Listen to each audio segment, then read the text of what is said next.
Hello guys, welcome once again to Saga Prison Stories.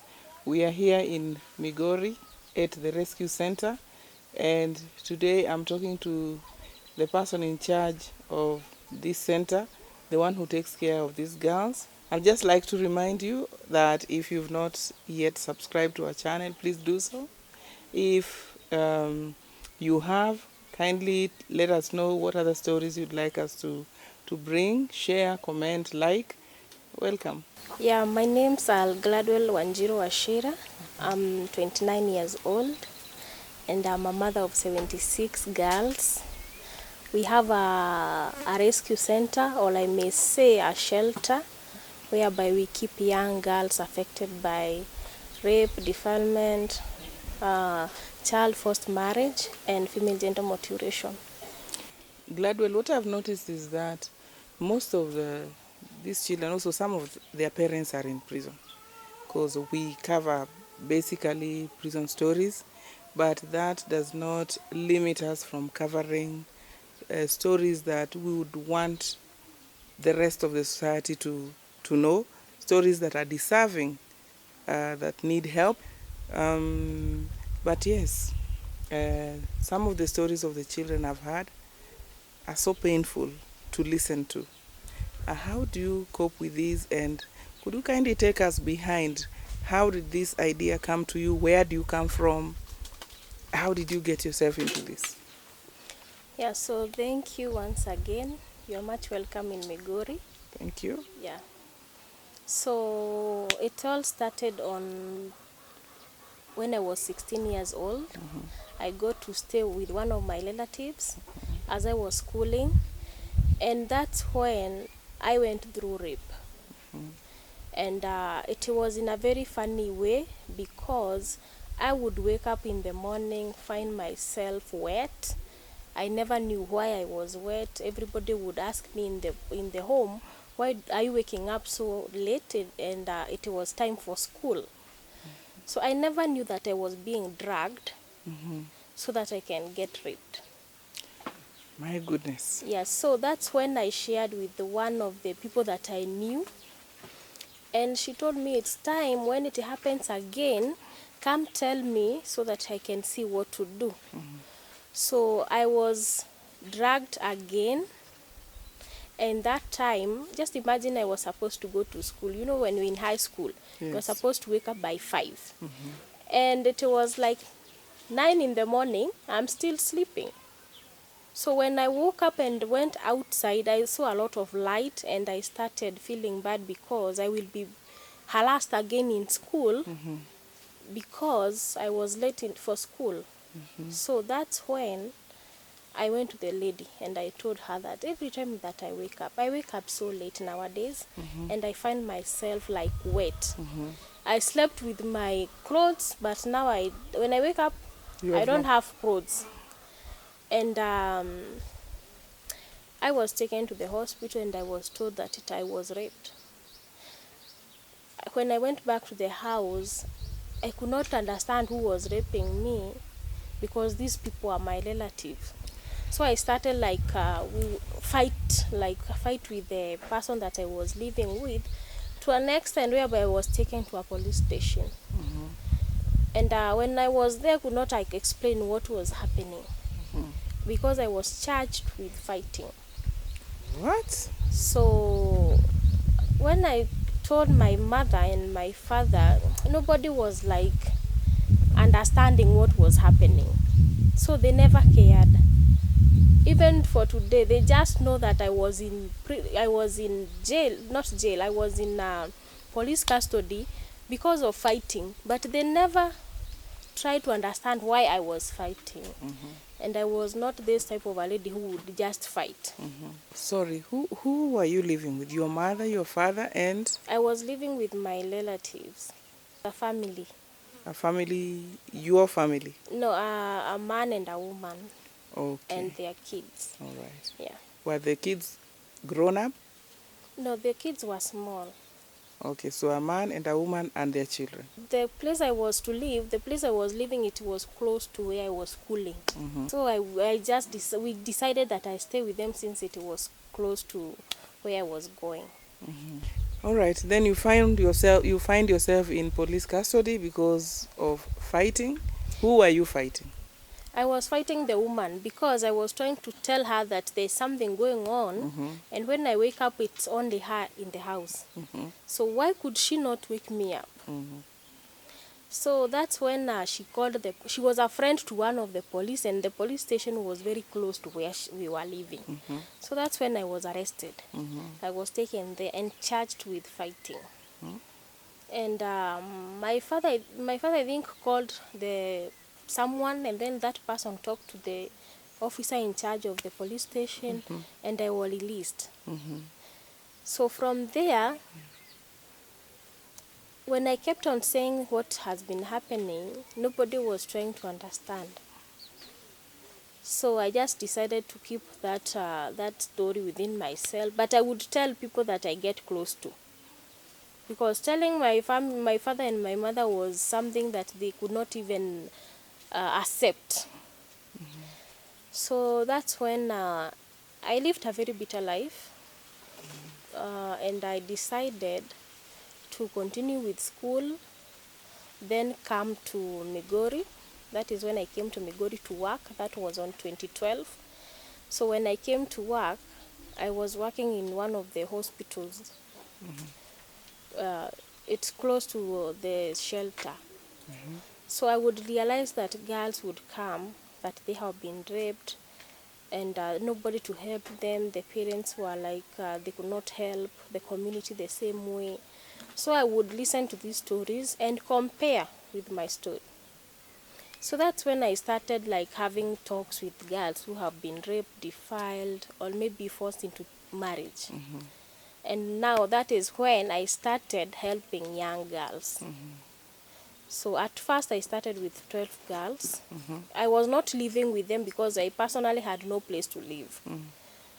And the number grew. So they would go to school, and because the person who was raping them was a relative, they would not feel safe going to the same home. So they would close the school and come and ask me, can we live with you during this holiday? That's when I realized that I'm having a very big family with me. And now we decided to get a place whereby we can live. On 2014, we registered the organization as a What is shelter. the name of your organization? Our organization name is the Butterfly Project, because I always say these girls are like butterflies. I would take them in, nurture them until they fly. So that's why we have the word fly within us. Beautiful. Yeah, so, but I call them butterflies. My girls are also butterflies, and I'd love to call the project the Butterfly Project. Okay. So after registering the organization on 2014, I realized that there were so many girls going through the same. And most of them were also big girls, grown-up women, and they came up with a way of supporting me to be able to support The girls. And we came together, we decided to construct our first house. In fact, our first house was constructed of just mud and the roof. Because we needed a big space because we were so many. Yes. So that is when we started taking in girls who have been defiled and their parents are in prison. Because the cases is maybe a father defiled a kid. That home becomes a broken home. Yes. Because the kid will go to the shelter and the father will go to jail. Now the mother is unable to take care of the kids. Or maybe the woman can also support the man to destroy the girl. So we came to have that space, and we always welcome girls who their parents are in prison. As we are speaking now, I think the police are bringing in some 2 girls from the conversation I had. Yeah, so on there we have police. We work with the Department of Police and the Judiciary to make sure that we deal with the cases. Yeah, so right now we have 2 girls coming in from, they have been rescued by the police. We are expecting them at the moment. Yeah. Oh my God, I believe that there are several of these cases. What happens to the girls who are not rescued by the police? for instance? Oh, Because so our cases come from different angles. Some come from the police because somebody made that story to the police. Some comes from someone who knows what we do and there's a needy child somewhere. Some comes from the kids themselves. We have mentorship programs. So when we go to the school and talk about what we do, a girl will just come and find her way to you and Yeah. then say, this happened to me. And we have been having a case whereby girls are getting raped because they don't have a mother or a father, and the person raping them is a relative. They end up killing themselves. Yeah, so we have been having those cases around. the girl killing themselves. Yeah. And did I hear also of a case of a girl who had a case with a policeman, and before she could come to court, and how was that story? Yeah, so we have girls being raped by maybe any type of a person. Yes. Some being teachers, some being maybe friends, some being relatives. So if we don't protect them the way we should protect them, some of them loses their life between us and the cases. Yeah. Because I heard of a story, I think somebody was giving me a story when we were just around here, that there's a girl who had a case like that with the authorities, and before the matter could reach the court, she was shot dead by the perpetrator. Yeah, so they always have a way of getting them. If you try to expose them, they always come and say maybe they have been sent by this one. So they always get away. These kids need protection. Yes. Because if you don't, they are not well protected. The perpetrators, maybe he is outside with bail or something. Yes. They might come back to them and harm them. Because they believe that if you kill a victim, it means the case is gone. Yes, true. There's no witness. Yeah. Don't you think whoever is concerned should change the law about giving bail to somebody who has defiled a minor? Why is the case bailable? Okay, we have been having challenges with the process of the court. The judiciary. Yeah. But we normally don't understand why it takes long. Because maybe someone was raped on 2016, the case is still there. So you see, it's like putting the kid on her own prison because she does not even know where to go. Maybe the person who raped her, he is still roaming around. Out and about. Yeah, so they live in fear.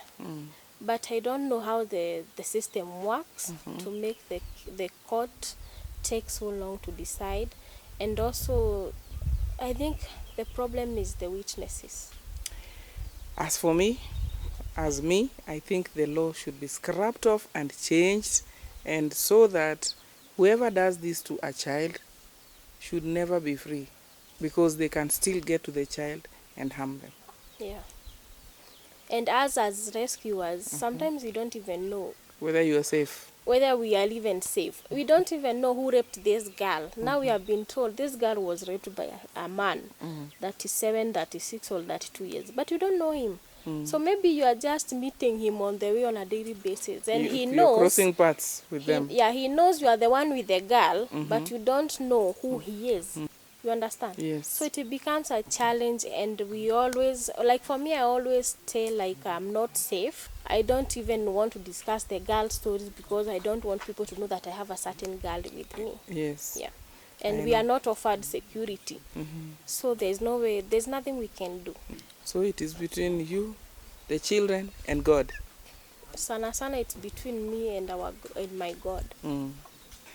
Gladwell, you're doing an excellent job. And I always say in my stories that there is no testimony without a test. There is pain, yes, in this world, but when you turn that pain into purpose, and I believe that is what Gladwell has done. We have seen the 77 girls. We have covered some of their stories.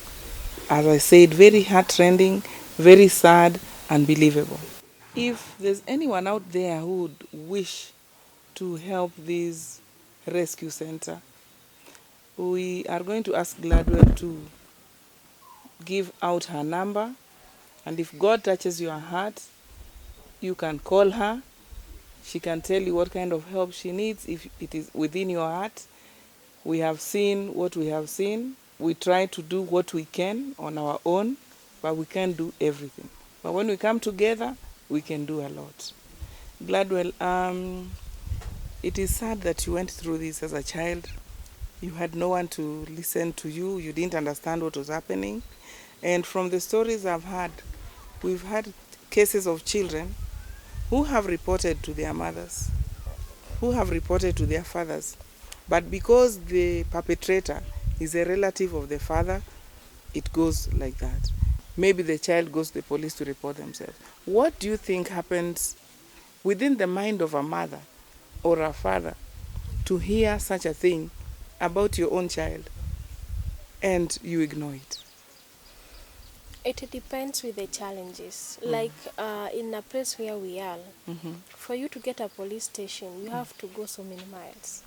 So sometimes, like we had a case of 4-year-old kid raped inside the sugar cane.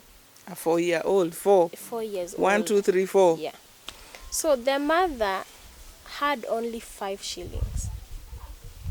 So sometimes they see like that process is too long, and there's no help, there's no money, there's no people that will help them.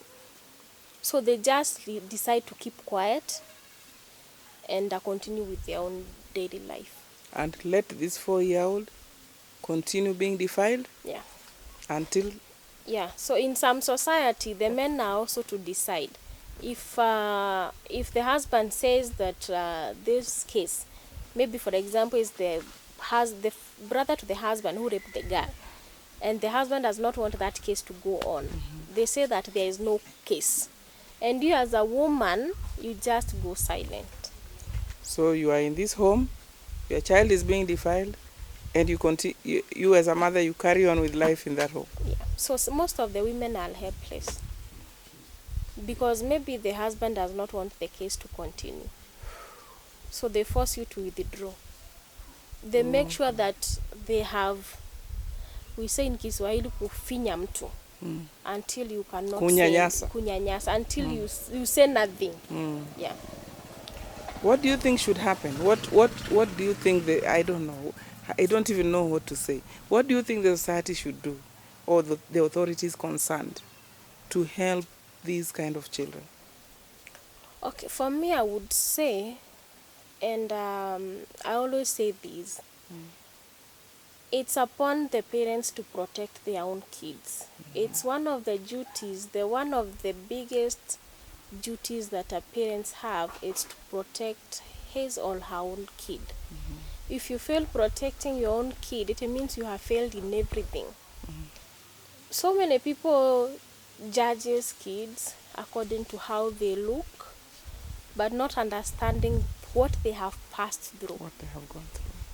Yeah, so if you don't fight as a parent, it means even the administration won't help you fight, because you have to take the information to another level so that you can always find help.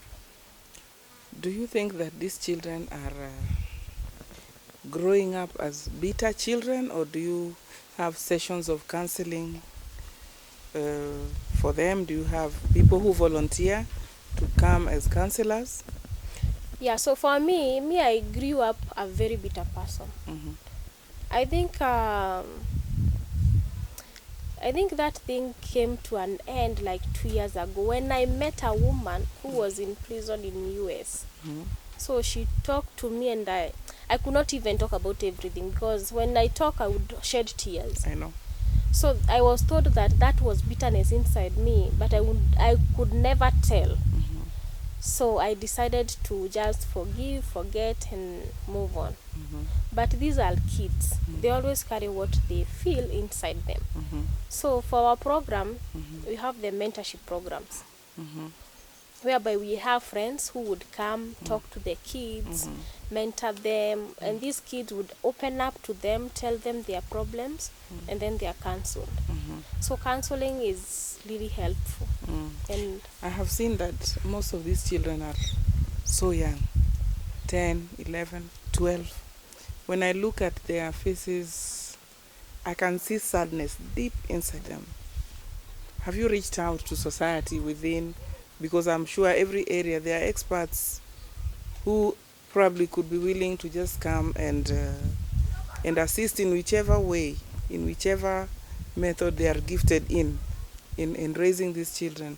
Do they have pastors who come preach to them, give them the word of God, give them hope, etc., etc.? Yeah, we have people who works with us in every section, and we take them to church on every Sunday. Okay. We also have pastors who can just come and worship with them. Yeah, so we really try our best. And since these kids are young, the youngest is 9 years. Yes, I've seen that. The oldest is 16 years. I've even seen one with a baby. Yeah, so some of them have babies. Maybe you are brought when you have been raped, and since you got no help, you conceived. So the time that they are thinking of helping you, it's the time that they realize that the kid Already is pregnant. So that is when they bring them here. And some of them even stays here until the baby can even walk. And the case is not over yet. So some, maybe the parents were arrested, the mother was even chased away, because if your daughter is making the father to go to jail, most of the women, they don't have peace. So this kid does not have anywhere to go. So even if you want to take the kid home, it's like there's nobody home. Yeah, so we really try to protect them and advise them accordingly. What challenges do you have in terms of, I think, accommodation, water, electricity, food, clothing? I realize that they wear a uniform. Why is that? Okay, we have so many challenges. And since we are in the most interior village, you have seen this place is very far from town. Very far. Ooh. So we lack so many things. And for the kids to be in one level, or to see that they're in one place, we decided that they wear the same kind of clothes. Even if they might need other kind of clothing, but now we cannot afford every child to have a different clothes. Yeah, so that's when we decided to let them have to stay with the uniform. Yeah, so the challenges that we face mostly is that these kids get sick, they are pregnant, they need to go to hospital. Hospitals are far, or maybe they need to go deliver their babies, and the hospitals are far. So it is a challenge having to transport a kid from this area to the hospital where they are supposed to deliver their kids. Another challenge is maybe the clothing. The baby has delivered. Maybe you have 2 or 3 pregnant girls. This will deliver on January, the other one on February. So every month we have a girls delivering. So having those baby clothes or the baby stuff, it's also a challenge. And the most and the largest challenge is feeding these girls. They are quite a number. Yeah, so there are so many. In total, there are 76. So feeding them has become a problem because they need to eat a good diet. Some of them are also positive. We have the cases of girls being HIV positive. Yes. Because the process of, after rape, there's a process. Yes. You rescue, you take to the hospital, maybe they are given something to prevent them to get infected. And since the case was like ilifichwa, it means if the guy the rapist was positive, it means the girl will get infected. Yes. And that's when we are looking to start a program of HIV infected kids, not only our kids, even within the community, to bring them close, to make sure that they have what they need to be able to survive. Yeah. So another challenge is the place for them to sleep. Maybe we have a big number, we don't have enough rooms. Like you can see, we only have 2 rooms for them. We saw that. Yeah, so the beddings, the bed sheet, we have so many problems. So many challenges. Yeah. So maybe, since this is a platform that may be seen by quite a number of people. You can tell them out there how one can reach you, maybe even if not money-wise, those who are willing to give you clothes. There are people who have so many clothes they don't know where to take. Soap, food, anything that anyone would wish to help these children with could be quite welcome, and we know that God will never forget the good act. These children remind me of even when we were in prison. Every day we were hoping that somebody would come with something new, and every day one came with something new, the word of God, goodies, anything. We would feel so much loved. They deserve love, they deserve care. So I believe if you give out your number, your telephone number, quite a number would reach you, even just with words of encouragement or whatever kind of help. There are people who are experts in many ways. Yeah. They can assist, because we have seen that there is so much need here, and it is very far from town. So you can talk to them, give your number.